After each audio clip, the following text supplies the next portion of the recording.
ቀናችንን በእግዚአብሔር ቃልና በጸሎት መጀመር የዕለቱ ውሎ ብቻ ሳይሆን ሙሉ ማንነታችንን ይቀይራል።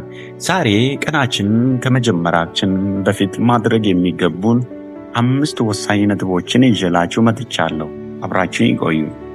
አንደኛ፣ የምስጋና መስዋዕት ለእግዚአብሔር ማቅረብ። ጠዋት ስንነቃ የመጀመሪያው ተግባራችን ስላገኘነው የሕይወት እስትንፋስ ማመስገን አለብን። ምስጋና የሰላም በር ከፋች ነው።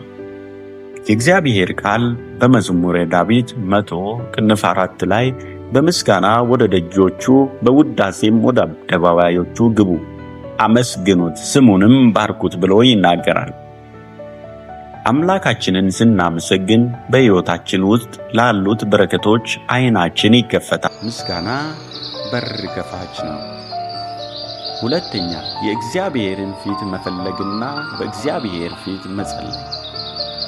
ቀኑን ከመጀመራችን በፊት የፈጣሪን ፈቃድ መጠየቅና ራሳችንን ለእርሱ አሳልፎ መስጠት ጥበብ ነው።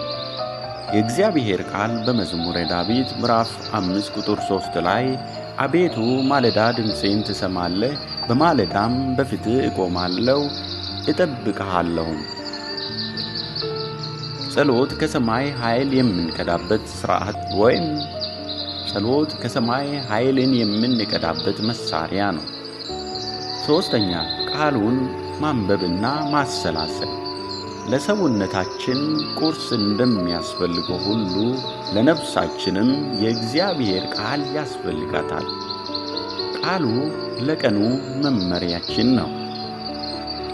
የእግዚአብሔር ቃል በመዝሙረ ዳዊት 119:105 ላይ ሕግ ለእግሬ መብራት ለመንገዴም ብርሃን ነው። ቃሉን ስናነብ በውሳኔዎቻችን ውስጥ ግራ ከመጋባት እንድናለን። አራተኛ፣ ራስን ለእግዚአብሔር አሳልፎ መስጠት። የዕለቱ ሥራችን፣ ዕቅዳችንን፣ ጭንቀታችንን በእርሱ ላይ መጣል ሰላምን ይሰጠናል። የእግዚአብሔር ቃል በመዝሙረ ዳዊት 37:5 ላይ መንገድህን ለእግዚአብሔር አደራ ስጥ፣ በእርሱም ታመን፣ እርሱም ጎዳናህን ያቀናልሃል ብሎ የእግዚአብሔር ቃል ይናገራል። በራሳችን ጥረት ሳይሆን በእርሱ ጸጋ ለመመላለስ ቃል የምንገባበት ወቅት ነው።